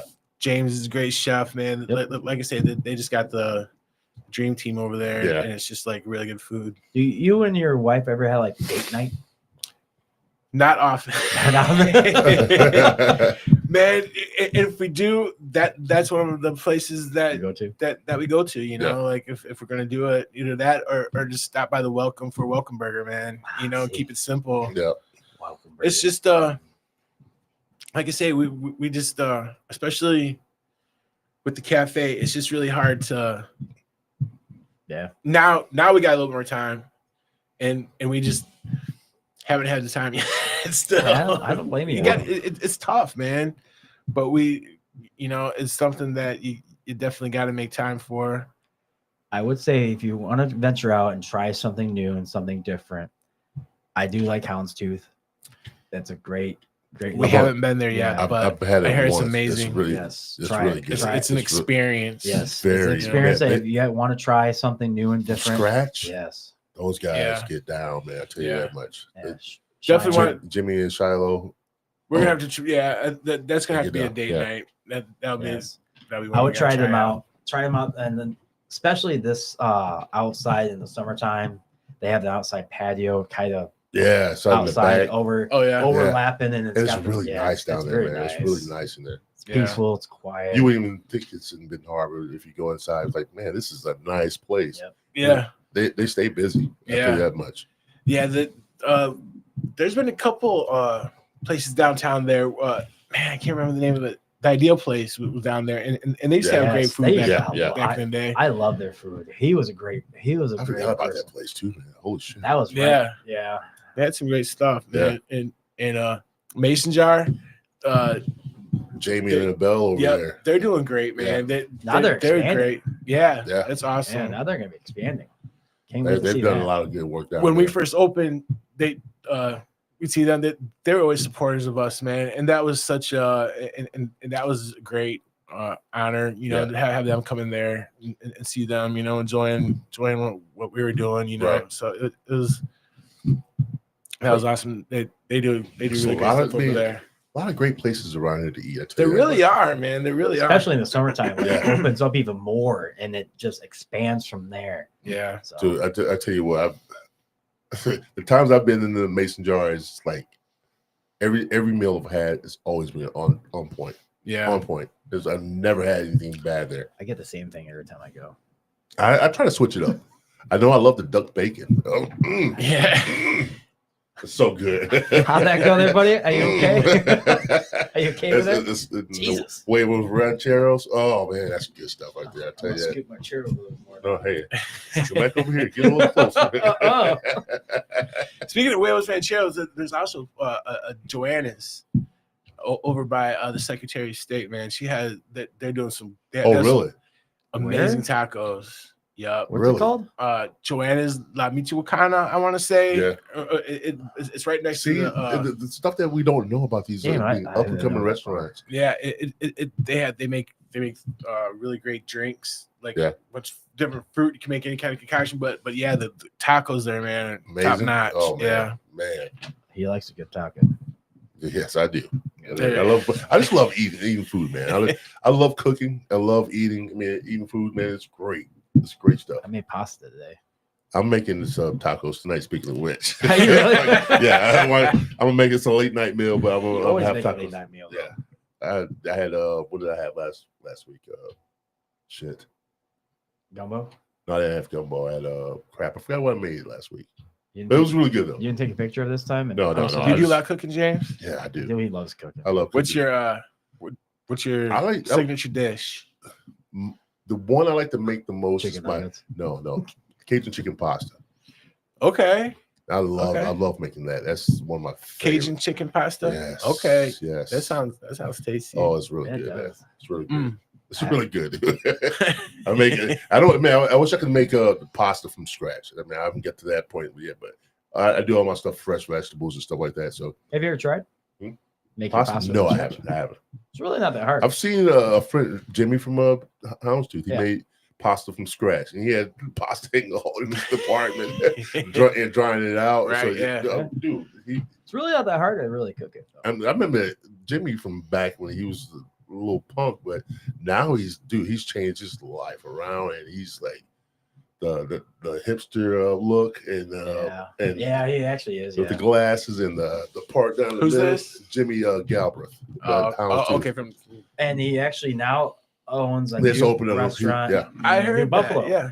Okay. Yeah. So he's a busy dude. I mean, I He's like coming on in 2 months. Like what? Yeah, he is. Yeah, I like what he's doing. I'm looking forward to that interview too. Because 2 to 3 months, maybe. I'm trying to get him before it gets. I want to get him and his sister both on at the same time. I keep telling you no. Huh? I keep telling you no. I want them separate. separate. No, have them both on the same time. Separate. That'd be 2 different shows. Because they both started the Houndstooth together. I know, but it's 2 different shows. All right. Yeah. What about you, Joe? What you doing cooking? Oh yeah, I like cooking. Actually, mine's chicken Alfredo. Chicken Alfredo. Okay. I like making my Alfredo sauce from scratch. Chicken, I usually spice it up a little bit, maybe blacken it, but it depends on my mood. Depends on my mood and who I'm cooking it for. Cooking for me is therapeutic, man. It's great, yeah. I put my music on. I put on some old like some blues or something, or maybe some country music I throw on. Oh yeah? Yeah, you didn't know that about it, did you? You look shocked too. Always a twist. Yeah? It's always a kind twist. of like a Tex-Mex kind of but I just Cajun pasta. I'm telling you, man, music gets me like in the mood just to cook, man. I just throw on my hey Alexa, play this, and she's like, boop. I hear you. And play a whole playlist of shit. I'm gonna like back there cooking and chopping up stuff. Yeah. Now, like I said, I'm not a professional cook. I haven't been in the game that long, but I do love cooking though. That's awesome. The best job I ever had was when I was a prep cook. So it was always relaxing. It was always fun. Now I've cooked in restaurants for quite a while, but just to be able to have my own restaurant and do stuff like that, dude, I'll be stressed out. See this right here? All this will be white. Oh, you look like me then, huh? Yeah. Hairline probably would see a little bit more, but that's why I wear hats, man, because I just don't have. There's not much up there. But it's all good, man. I mean, I tell you what, cooking is a good thing, man. It makes people happy. Yeah, makes me happy. I mean, and I've cooked for like families, my family and stuff. Or my girlfriend's family or whatever, and I did it all by myself. And it was great. See, the one thing I'd love to learn how to cook, and people I would say it's X's, easy. put it that way. I was gonna say, I no didn't longer with me. I didn't want to correct you, but Thanks, man. I let you go with it. Thanks, man. No problem. Just reminiscing. Oh, okay. So the one thing I'd love to learn how to cook, but people say it's very easy. Shrimp broil. Oh, the seafood boil? Yeah. I just can't do it. Can't I get can't it down? figure it out. I've done it once. I burn the shit. You really? Oh man. How do you overcook it? How I do you love overcook seafood. it? My wife's not a huge fan of it, so I I'm a big seafood fan too. Oh, I to say Yeah. something like that. gotta put a kibosh on it. Yeah. I know how you feel because my ex-girlfriend, I love cooking chicken Alfredo. She hated chicken. And she hated Alfredo sauce. Wonk, wonk, And she wonk. hated Alfredo sauce. I went, damn, they went that fucking, She they lost went, that battle, man. they Tell went you that, what. that meal. Damn it. Oh She man. did. But I do, what she did for me, I do give her credit for, and always will. She opened my eyes up to new restaurants that I would never think about going to, like these one plate or taster plates, whatever they call them. Yeah. Where you at sample plate type places, and just trying different things, trying different foods, going to a place that you didn't think you could afford, Oh yeah. and just trying something, just 1 or 2 meals there. You can do that and just go, and it was awesome. My taste buds and palate opened up a little bit more because of her. I give her credit for I it. do regret not getting to you guys. I heard about it. Yeah, It was- yeah. I wish I would have had had some of those I biscuits. think you man. might have enjoyed it, man. I think you would have enjoyed it too. Good I job. definitely would have. Way to not to go. There was Shut up, Joe. Jeez. Wait. Don't give me any crap over there. way to not to go. You know, see- 9 years you had. So- You Did you had make it, no- Joe? Huh? Did you stop in it up? Oh yeah, I Yeah? love the place. Nice, man. Oh, damn. yeah, I'm gonna throw this away now. Push that button at all. Ever. I got all the buttons. You I'm pushing got the buttons. You got Jode. Yeah, 9 years you had. So, yeah, I did that a long time ago. Damn. Yeah, I did. So I never went to your place. Oh, Oh. damn, I feel shitty now. Sorry. You want to hit that button again? No, I don't want to hit that. I'll give myself a button. You want to hit? The Oh. boo button. Oh, you gotta boo yourself? Can I hit it? I'll do a quick. That's about all I'm gonna give I myself. never did hit the boo button. Yes. Well, you don't have the controllers over here. Bro. I do. Yeah. What is your go-to meal that you like? You just asked us. I love grilling. You like grilling? I do a pretty mean chicken Alfredo myself. Oh, You like mac grilling? and Though. cheese. What do you grill? Anything. Do you smoke Everything. too, or Anything that moves, Yeah, flies. just throw it on that grill. how do you like your steak? I like my steak medium. I'm not a bloody. Me either. Me either. Oh, People I- laugh at me sometimes. I am, dude. I'm not. I'll You do know, it better. it's Why don't you have a medium rare? Oh, that's what Yes. Yeah. Medium's perfect. It's yeah. halfway. I do it Right. right I in the can't. middle. I don't understand people that like it well. What the what? No, that- wait. I mean, you know, on the if you're in a shit. cookout, you know, and somebody, Right. you know, if it gets a little overdone, you know, I'm not going to be rude. you Right, know, right. but- Right, right. sucks. Take it back. You know, I want a new one. The hell you Start thinking? over. No, yeah. Here, I brought my own. Put this on. Yeah, I dig firing up the grill, man. I'll be out there in the middle of the winter, man. You know. Yeah. See, Firing it up. I'm buying a grill this summer before the summer hits. And one of my new apartment in my apartment, I don't have one right now, but I'm getting one this before the summer hits. And Yeah. Nardo says rare What is up, Nardo? fire. what? Nardo says Rare rare is is fire. fire. That's right. That's right, Nardo. But I've had medium rare. I just can't do it. I Yeah. just can't do it. Yeah. Dude, I love rare, dude. Do you really? Yeah, hell yeah. I cook my I don't own. know, I that's- cook my steaks at home. I sear Yeah, it. done I it, sear. man. I know. I sear it in all the sides, and I pop it in the oven, That's not rare. and then I cook it for about 2 minutes, and then I pop Okay, it back yes, out. that is rare. Ugh. I don't know, just me. I don't know. But does a steak matter though? The kind of steak you have, does it really matter? Yeah, it does. Yeah. For the cooking. Yes. If you got a fatty steak, man, you want to render that fat down. Yeah. You know, to me, and that's my opinion. You know, like if you got ribeye, when you come across some of that fat, I want that. I want to have that.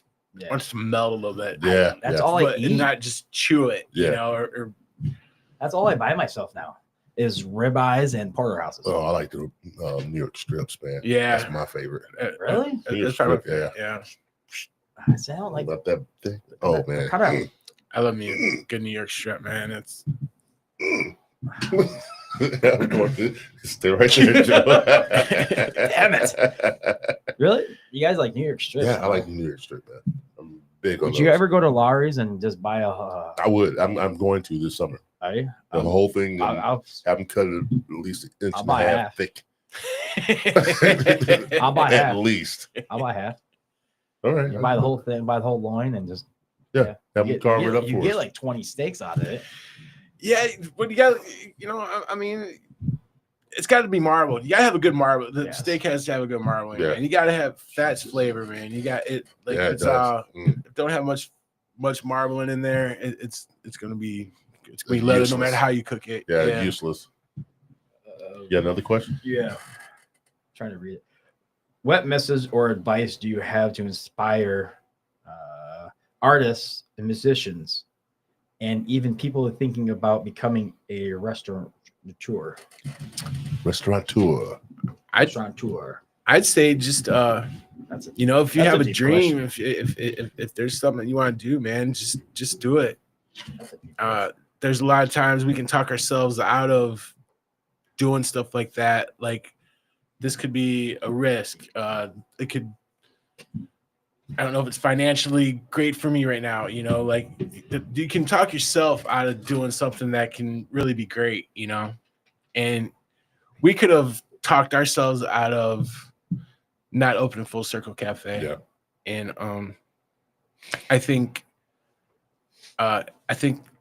it would have been a disservice to ourselves and to the community, you know, like at least we only get a chance to live once. We're only here one time. We don't have our time it's taken away as we speak, you know? So like, I mean, and that if you have an opportunity to do something really great, find it within yourself and find a way, surround yourself with people who are going to help encourage you. And like I say, Steve Harvey, I keep talking about doing the jump, but before we started, it was a Steve Harvey clip that we watched, and he talks about making the jump for leap of faith, you know, and you just do it, you know, and that's for the business and for the music, you know, like, I mean, if you got it in you, you got to get it out of you, even if it's singing karaoke, even if it's going to open mics. I started out doing a lot of open mics, you know, and like when I wasn't even old enough to be in being Mickey's, you know, like going there and playing with Steve Campy and them guys, Legal man. Bendoski. Yes. I was. Been there. Me and my buddies weren't old enough to, Right. But we'd go in there, you know, and we'd be able to get up there and play a couple songs, you know, and it's just those little, being able to get that experience, and just being up and like you said, being like when you were doing stand up, Yeah. just getting that experience of being up in front of people, showing your ass, you know, this is me, this is what I'm doing, you know. Every time you get out in front of somebody, you know, you're getting that much more skill set. You're adding to your skill set, and you're getting that much more confidence, you know, to be able to do this stuff. So Exactly. I think MM said it better. You have one shot, one opportunity. See everything you got.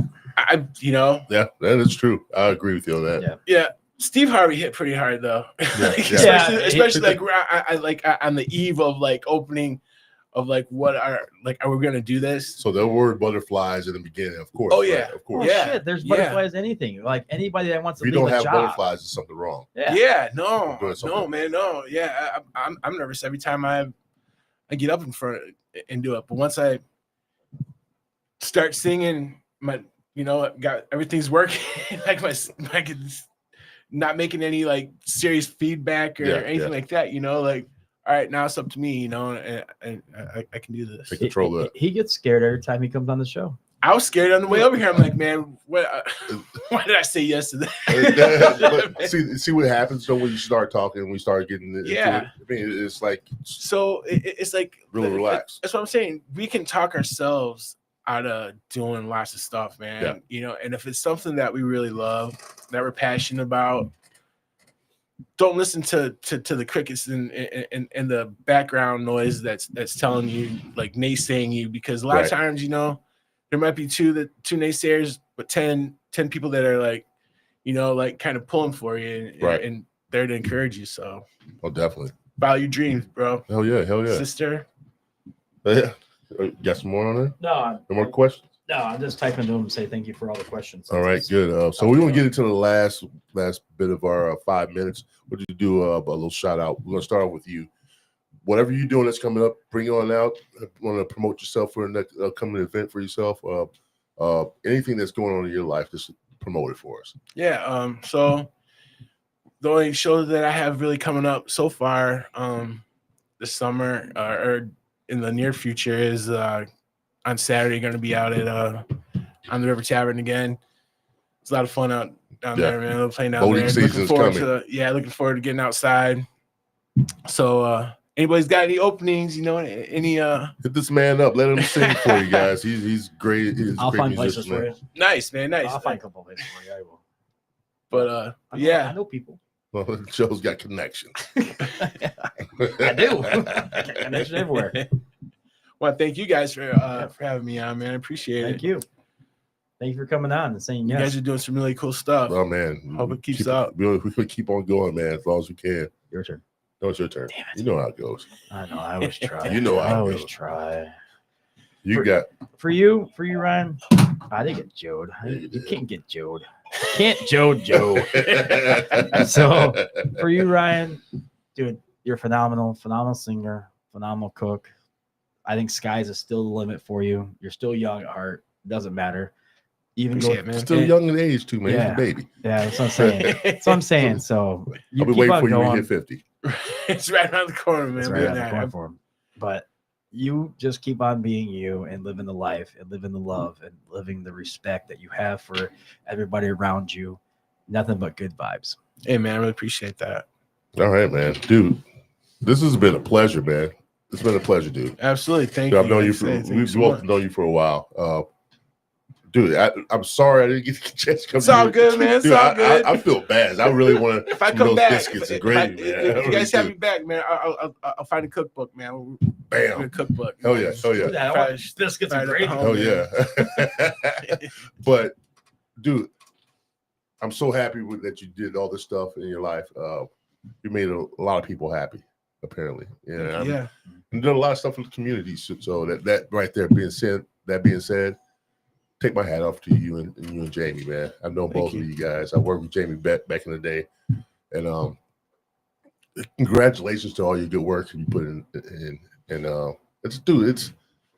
it says a lot about you and your wife that you guys have the same mind space, and the same tenacity to go after something that you want. So, with that being said, thank you guys for doing that for everybody in this community. I tell you that. Thanks, man. I really appreciate that. Thank you for coming on the show. I know you were a little nervous. I could tell in your voice when you first started. Goosebumps. But it's a good nerves, man. I appreciate you going through with this, and we want to have you back on again, man. Awesome, man. I want to have you back on. Yes, we will. Maybe you and Jamie, if you can, if you guys can find time. So she'd have a lot more interesting things to say than I.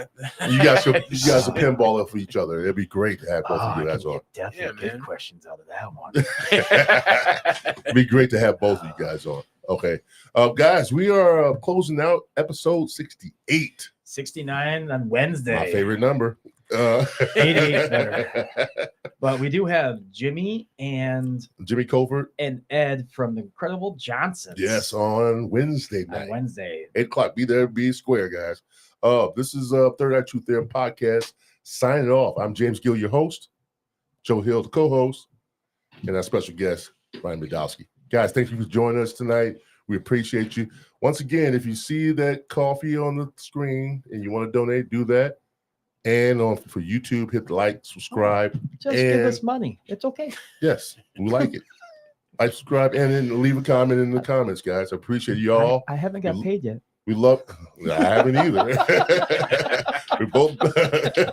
It's coming. It's coming, man. It's coming. Hey, I haven't got paid yet. Thank you guys for joining us tonight. Thanks for all the people in the chat. We love you guys. All right, we're getting ready to sign the fuck out.